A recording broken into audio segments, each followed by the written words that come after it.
여가부는 다 알다시피 지난 2001년에 김대중 정부에서 여성부로 신설됐습니다. 당시 명칭이 Ministry of Gender Equality라고 해서 젠더 이퀄리티, 즉 양성평등을 내세우고 출범을 했죠. 그러나 여가부의 과도한 여성 정책으로 인해서 정작 양성평등보다 남녀 갈등만 심화되고 있는 상황입니다.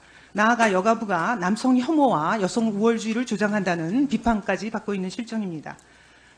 장관님, 지난 20년간 여가부가 스스로 존재의 필요성을 입증해왔냐는 질문에 자신 있게 답하실 수 있습니까?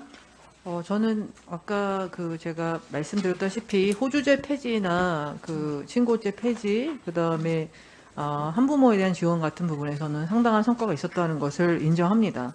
다만 젠더 갈등 문제, 그다음에 권력형 성범죄에 대해서 적극적으로 대응하지 못하고, 그다음에 여성에 특화된 여성 정책만으로 나타났기 때문에 국민의 기대에 미치지 못한 측면이 있어서 네. 국민의 행정 수요나 어떤 청년층의 인식 변화 이런 부분 시대 상황에 맞춰서 변화가 필요한 시점이라고 생각합니다. 네. 지금 장관님 말씀하신 것처럼 특히 여성 인권, 권익 보호라는 측면에서 미진한 점이 한두 가지가 아니었습니다. 예를 들어 보겠습니다. 윤미향 정대협 상임대표가 위안부 피해 할머니들을 내세워서 보조금을 부정으로 지급받아서 본인 배만 불린 일이 있었죠. 문재인 정부 여가부는 어떻게 했습니까? 판결 전이라도 환수하겠다고 했죠. 그런데 자체 조사 한 번 하지 않고 재판 결과를 보고 처리하겠다면서 슬그머니 말을 바꿨습니다. 박원순 전 서울시장의 성범죄 사건 때는 여가부가 사건이 터진 지 8일 만에야 대책회의를 열었습니다. 민주당 의원들이 피해자를 피해 후손이라고 불러도 입도 뻥끗 안 하고 침묵을 했어요. 그리고 피해자를 피해자가 아닌 고소인이라고 표현했습니다. 2차 피해를 막아달라는 피해자의 요청도 묵살했어요. 2020년 8월 여가부 전체회의에서 당시 이정욱 여가부 장관은 박원순, 오고돈 전 시장 사건이 권력형 성범죄가 맞느냐는 질문에 수사 중인 사건이라고 동문서답하면서 세 차례나 답변을 회피했습니다. 당시 이정욱 장관은 박원순, 오고돈 전 시장의 성범죄가 국민 전체가 성인지 감수성을 집단 학습할 기회다라는 궤변을 늘어놓기도 했습니다. 그뿐만이 아닙니다. 지난 정부 여가부는 여당 후보를 위해서 대선 공약까지 발굴했다는 혐의로 현재 경찰 수사를 받고 있습니다. 이러니 여가부가 일부 여성단체 인사들이 권력과 손잡고 출세하는 창국으로 변질됐다라는 비판까지 나오는 겁니다. 결국 문재인 여가부가 두 전직 시장의 파렴치한 범죄를 덮기 위해 방패 역할을 했다. 지나치게 소극적이고 안일한 대응으로 현재의 정부 조직 개편을 자초했다라는 지적이 나오게 된 겁니다. 장관께서는 이 지적에 대해서 어떻게 생각하십니까? 저희가 겸허하게 받아들여야 된다고 생각합니다. 네, 화면 봐주십시오. 뉴시스와 리얼미터가 합동으로 조사한 18개 행정부처의 정책 수행 평가 결과입니다. 여가부는 2019년부터 2020년, 2021년, 작년까지 3년 연속으로 18개 부처 중에 꼴찌를 기록했어요. 장관님, 이 18개 행정부처 평가에서 여가부가 3년 연속 꼴찌를 한 이유가 뭐라고 보십니까? 일단 제가 분절된 정책, 대상 중심의 정책이기 때문에 국민께서 느낀 체감도가, 이게 지금 리얼미터니까 여론조사 기관이잖아요. 그래서 체감도가 굉장히 낮고, 그 다음에 계속 말씀하신 여러 가지 권력형 성범죄에 대해서 잘못 대응한 부분에 대해서 부정적인 인식이 확산된 것이라고 생각합니다. 네. 이 자료 화면 봐주십시오. 여가부가 청소년 성교육을 위해서 나다움 어린이 책으로 선정해서 배포했던 책 내용입니다. 아주 비슷한 사람들이 사랑할 수도 있다며 예를 들면 남자 둘, 여자 둘이라고 표현하고 있습니다. 특히 여성 커플은 상체를 벌거벗은 차림으로 가슴을 노출하고 있습니다.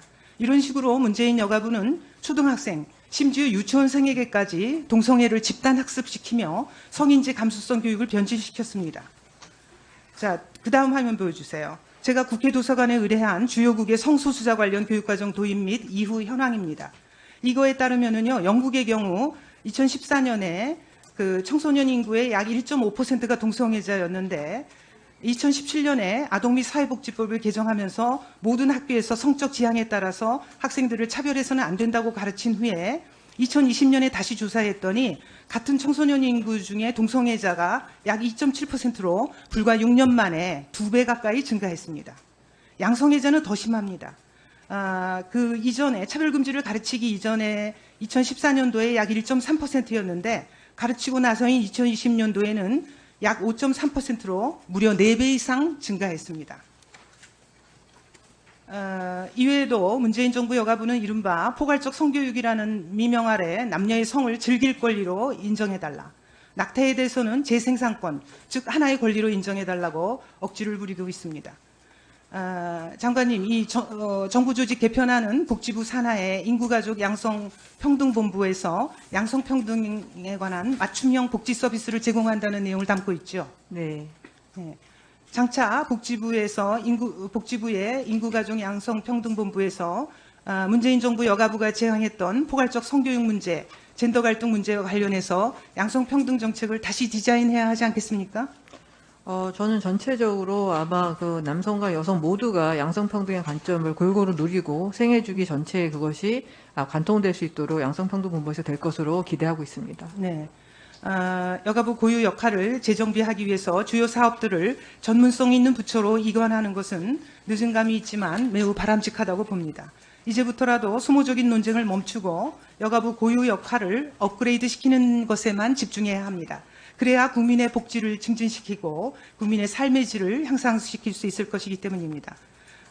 장관님께 한 가지 보고 요청드릴 게 있습니다. 여가부는 발전적인 해체 후에 기존 여가부의 실국별, 사업별 업무 이관, 그리고 타 부처와의 협업,